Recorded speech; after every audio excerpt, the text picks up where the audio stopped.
Pemirsa, kapal nelayan terbakar hebat di tengah laut perairan Pulau Ular, Ciwandan, Cilegon, Banten.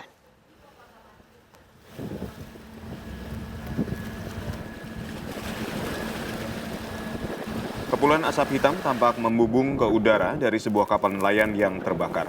Kapal motor inti Marina 7 yang membawa 31 orang ABK mengalami kebakaran di ruang mesin.